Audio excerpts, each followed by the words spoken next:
sa bravoure et sa souffrance noyées dans l'océan de l'oubli, tout comme les âmes victimes de cette barbarie du siècle. Héroïsme négligé, histoire délaissée, devoir de mémoire bafoué.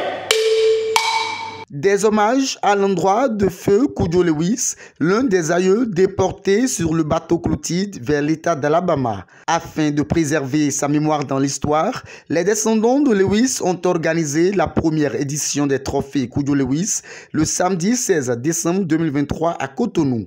L'idée principale est d'amener la jeunesse à sauvegarder l'histoire emblématique de cet héros béninois tout en préservant cet héritage que leur a laissé leurs aïeux à travers ces moments d'échange, de partage et surtout de rappel de l'histoire du feu Cudjo Lewis. En réalité, cette activité a été initiée pour associer les jeunes, la jeunesse, la jeune génération à cette aventure, parce que la jeunesse doit prendre le flambeau. Et pour que cette histoire-là ne meure pas, qu'on continue d'en parler, qu'on continue de la promouvoir, on doit impliquer la jeunesse pour que la jeunesse prenne conscience de son histoire et d'être en mesure de la raconter. Une rencontre pour célébrer un grand homme nécessite la présence des grands hommes. La présence de l'ancien maire de Bonté, Innocent Akobi, du maire de Pritchard, Jimmy Gardner, du général Théophile Kakpo et l'une des descendantes Lewis, originaire de Bonté, résidant aux États-Unis, Cassandra Lewis, n'est pas anodine. Ils sont venus d'un peu partout dans le monde afin de célébrer le défunt Cudjo Oluwale Kosola Lewis. The program today was so amazing.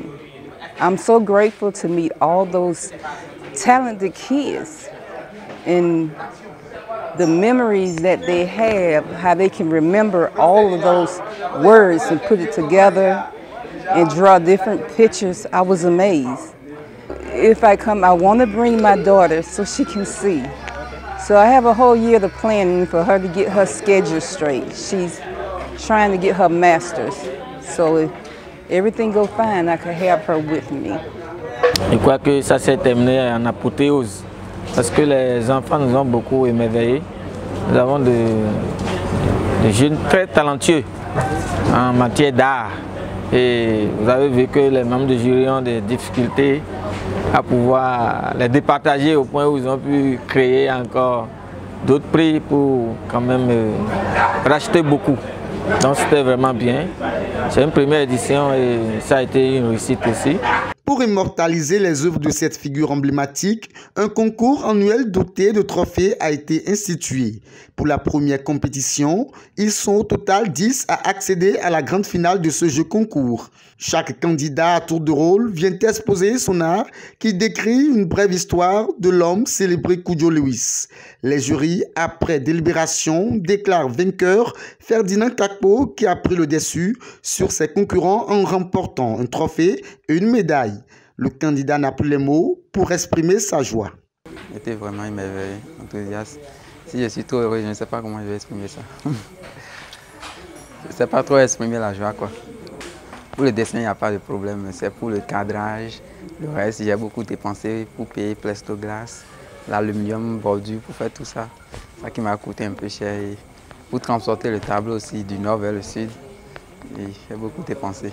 C'est un message qu'on a lancé tout à l'heure en les responsabilisant. Être ambassadeur, ce n'est pas juste garder la bidaille et rester à la maison. C'est du travail. Et donc ça va se passer comme ça. Donc vous imaginez 10 finalistes sur les 5 prochaines années, il y a de la matière. Il y a de la matière. Donc on va les mettre en résidence, ils vont travailler ensemble et on fera en sorte que leurs œuvres puissent aller peut-être là où eux ils ne sont pas encore partis. Mais cela ne veut pas dire qu'ils n'iront pas. Dans la foulée, 2 partenariats ont été signés entre la mairie de Pritchard aux États-Unis et d'autres institutions en vue de renforcer les liens pour les foires à venir. Les prochaines éditions s'annoncent de plus belle, annonce le comité d'organisation.